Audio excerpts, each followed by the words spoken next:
Toby Keith, a little less talk and a lot more action. And now for the exact opposite.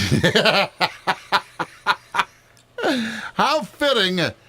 Mike Barrett, Barrett Insurance Agency, good policies, and a good day to you, Mike. How we doing, buddy? I am well. How are you? I'm doing well. Every 10 minutes or so until 8 o'clock, he joins us on Wednesdays, and we talk insurance. Yeah. And over the years, I've actually become, quite informed, and I'm pretty impressed with that.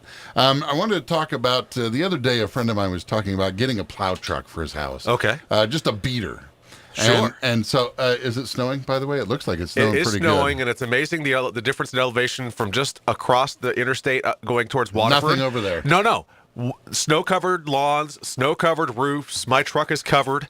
Come down here, and it's just spitting snow. Spitting. Yeah. So as far as plowing my driveway, I buy this like $400 truck. Sure.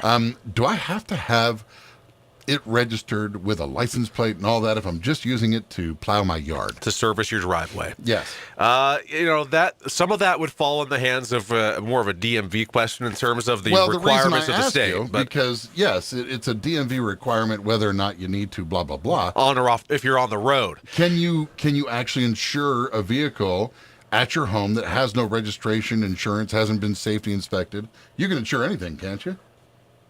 Man. Wow. We stumped him. Thank you. Only took 2 years to do. Wow. That's what I'm trying to find out. Yeah, that's a great question. I'm not aware that we would not be able to at least put some kind of coverage on that vehicle. Right. But if it's not registered, that means you're not taking it on the road, which means you're not required to have liability insurance. But it's still on my property. Why would you have liability insurance, let's say the neighbor's dog ran across when I'm plowing in the morning at 4 a.m. and I accidentally kill the dog. Okay, yeah, those types of things. Or even if you have a close proximity neighbor and somehow you run into one of their vehicles. Right, or I back my truck up into my own house. Right. Now, yes. But then you're saying it would be covered under homeowners insurance. Right. I know you're so tricky with that line. There's that line. You can't sue yourself. You cannot sue yourself. So if you back in with your plow truck that has liability insurance on the policy, and you back into something that you own, you cannot use the liability of that vehicle to pay for the damage to the items that you struck. You have to have coverage for those items. You're my neighbor. Thank God I'm not. You see those people partying on the second floor? I've accidentally backed into my garage with my little plow truck. Okay. And you fall. You're running to come and help me, and you fall. Slip and fall covered under homeowners insurance? Homeowners. Medical payments to others on the renter's or homeowner's insurance policy. Also on renter's insurance? Yes. Now, what happens if I'm renting from somebody and you slip and fall and something seriously? Don't you have to prove that I did something negligent in order to collect money for medical payments to others on homeowner policies? There's no requirement to provide legal proof. What's keeping me from going someplace that I know has insurance and just falling on the floor? Nothing. Wow, that's insurance fraud. No, insurance companies would they're not, like I said before, they're not going to just cut a check and say have a good day. But there's going to be some due diligence, and there's going to be statements, which a statement is you basically for the most part under oath saying this occurred. Mm-hmm. So do you really want to be lying? I swear to God that you are my favorite client, Mike Barrett. It's very easy. See how easy I just did that? I went to an ethics course yesterday for continuing ed, and I found out that I was very ethical. Do you believe that? Well, yeah, because you have a nice family and you have a good business, and I'm sure that you use me as the example as like the alternate. There were a couple examples there, like, oh, that was Sean. Yeah, that's Sean. That is so Sean right there. I get that. No, but back to so I want to go back to the plow truck though. Mm-hmm. So that's something I would, I'm never afraid to look further.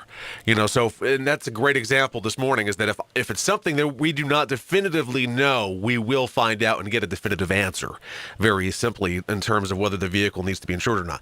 Now, things to consider, though, is you bring up a very valid point. If that vehicle could be found liable through the act of plowing unregistered, uninsured on your property of causing bodily injury or property damage to others, then yeah, it's something you would certainly want to have coverage on. If that vehicle goes out on the road to turn around and come back, well, now you're in the road. That's what I'm saying. If the snow is just really heavy and I had to back out of my driveway and all of a sudden somebody slipped and hit me, I don't have insurance. That's a gray area. It wasn't my fault.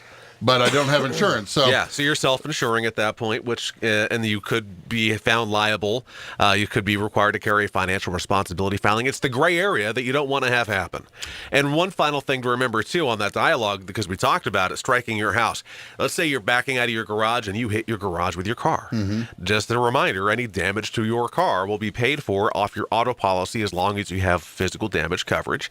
That would fall under collision because it's damage to your car caused by impact to another object. And then the damage to the garage will be paid by your homeowner. Now, if your home and auto are with the same carrier, I have seen in the past where they only apply one deductible to the entire loss. Okay. But if it's with different carriers, deductibles apply. It could be twice. Yeah. Well, the pain from, running my vehicle into my house would not be as much as, let's say, the pain of having to listen to my wife. Why did you do that? I can't you believe should have it. insured it. All right, real quick. So we're at Lowe's one time. I have to tell you the story because you totally made me think This of is it. where he's banned in New Hampshire. This is why my wife is not allowed to listen to this. So we're looking at the dishwashers, right? And at the time, we didn't have one. And so the salesperson's going, well, this one here, this one's a great one. Love this one here. And he goes on through the list. It's like, this one is so whisper quiet, you wouldn't even know it's running. I say, I have a quick question for you. Jen, talk. Is it quieter than that? Because if it's quieter than that, it's already quieter than our current dishwasher. You ended up buying her the top of the line one, didn't you? I still apologize for that daily. But you know what? When you're given a golden nugget, you crack it. So, Mike Barrett, Barrett Insurance Agency. If you want to find out more, give him a call. 748-5224. Visit our website, thebarrettagency.com. Google, Facebook, and YouTube, all Barrett Insurance Agency. Bye.